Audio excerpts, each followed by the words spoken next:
100 ऊँटों की कुर्बानी। अब्दुल मुत्तलिब को यह हुक्म इस वक्त दिया गया जब वो अपनी मन्नत भूल चुके थे। पहले ख्वाब में उनसे कहा गया मन्नत पूरी करो। उन्होंने एक मेंढा ज़िबा करके गरीबों को खिला दिया। फिर ख्वाब आया इससे बड़ी पेश करो। इस मर्तबा उन्होंने एक बैल ज़िबा कर दिया। ख्वाब में फिर यही कहा गया इससे भी बड़ी पेश करो। अब उन्होंने ऊँट ज़िबा किया। फिर ख्वाब आया इससे भी बड़ी चीज़ पेश करो। उन्होंने पूछा इससे भी बड़ी चीज़ क्या है? तब कहा गया अपने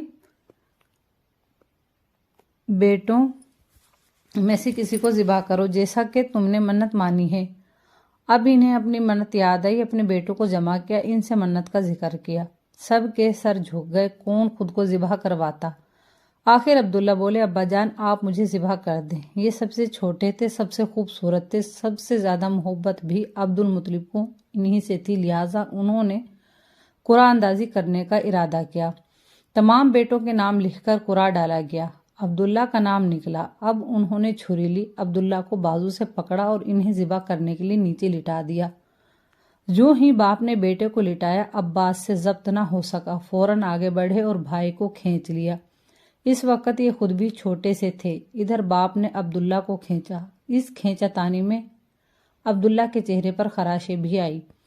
इन खराशों के निशानात मरते दम तक बाकी रहे। इसी दौरान बनु मखजूम के लोग आ गए। उन्होंने कहा, आप इस तरह बेटे को ज़िबा ना करें, इसकी माँ की ज़िंदगी खराब हो जाएगी। अपने रब को राज़ी करने के लिए बेटे का फिदिया दे दी। अब सवाल ये था कि फिदिया क्या दिया जाए। इसकी तरकीब ये बताई गई कि कागज़ के एक कागज़ पर 10 ऊँट लिखे जाएं, दूसरे पर अब्दुल्ला का नाम लिखा जाए। अगर 10 ऊँट वाली पर्ची निकले तो 10 ऊँट कुर्बान कर दिए जाएं।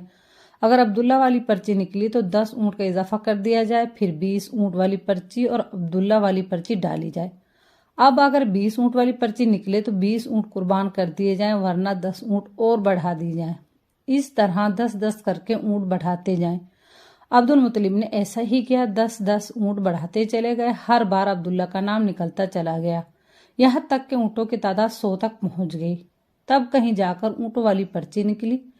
इस तरह इनकी जान के बदले 100 ऊँट कुर्बान किए गए। अब्दुल मुत्तलिब को अब पूरा इत्मीनान हो गया कि अल्लाह ताला ने अब्दुल्ला के बदले 100 ऊँटों की कुर्बानी मंजूर कर ली है। उन्होंने काबा के पास 100 ऊँट कुर्बान किए और किसी को खाने से ना रोका। सब इंसानों, जानवरों और परिंदों ने इनको खाया। इमाम ज़हरी कहते हैं कि अब्दुल मुत्तलिब पहले आदमी हैं जिन्होंने आदमी की जान की कीमत 100 ऊँट देने का तरीका शुरू किया।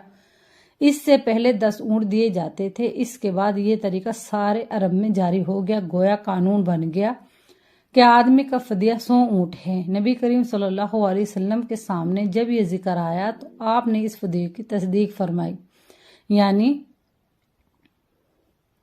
फरमाया कि ये दुरुस्त है। और इसी बुनियाद पर नबी करीम सल्लल्लाहु अलैहि वसल्लम फरमाते हैं, मैं 2 ज़बीहों यानी हज़रत इस्माइल अलैहिस्सलाम और हज़रत अब्दुल्ला की औलाद हूँ। हज़रत अब्दुल्ला कुरैश में सबसे ज़्यादा हसीन थे। इनका चेहरा रोशन सितारे की मानिंद था। कुरैश की बहुत सी लड़कियां इनसे शादी करना चाहती थीं, मगर हज़रत अब्दुल्ला की हज़रत आमना से शादी हुई। हज़रत आमना वहाब बिन अब्द मनाफ बिन ज़ोहरा की बेटी थी। शादी के वक्त हज़रत अब्दुल्ला की उम्र 18 साल थी। शादी के लिए अपने वालिद के साथ जा रहे थे। रास्ते में एक औरत काबा के पास बैठी नजर आई। ये औरत वर्का बिन नौफल की बहन थी। वर्का बिन नौफल कुरैश के एक बड़े आलिम थे। वर्का बिन नौफल से इनकी बहन ने सुन रखा था कि वक्त के आखिरी नबी का ज़हूर होने वाला है और उनकी निशानियों में से एक निशानी ये होगी कि इनके वालिद के चेहरे में नबूवत का नूर चमकता होगा। जो ही इसने अब्दुल्ला को देखा, फौरन इसके जहन में ये बात आई। इसने सोचा, हो ना हो ये वो शख्स है जो पैदा होने वाले नबी के बाप होंगे। चुनाचा इसने कहा, अगर तुम मुझसे शादी कर लो तो मैं बदले में तुम्हें इतने ही ऊँट दूंगी जितने तुम्हारी जान के बदले ज़िबा किए गए थे। इस पर उन्होंने जवाब दिया, मैं अपने बाप के साथ हूँ, इनकी मर्जी के खिलाफ कुछ नहीं कर सकता, ना इनसे अलग हो सकता हूँ, और मेरे वालिद बाइज्जत आदमी हैं, अपनी कौम के सरदार हैं। बहरहाल इनकी शादी हज़रत आमना से हो गई। आप कुरैश की औरतों में नस्ब व मुकाम के एतबार से अफजल थी। हज़रत आमना हज़रत अब्दुल्ला के घर आ गई। आप फरमाती हैं, जब मैं माँ बनने वाली हुई तो मेरे पास एक शख्स आया, यानी एक फरिश्ता इंसानी शक्ल में आया। इस वक्त मैं जागने और सोने के दरमियानी हालत में थी। आम तौर पर इस हालत को गनूदगी कहा जाता है। इसने मुझसे कहा, کہا تمہیں معلوم ہے تم اس امت کی سردار اور نبی کی ماں بننے والی ہو؟ اس کے بعد وہ پھر اس وقت آیا جب نبی صلی اللہ علیہ وسلم پیدا ہونے والے تھے۔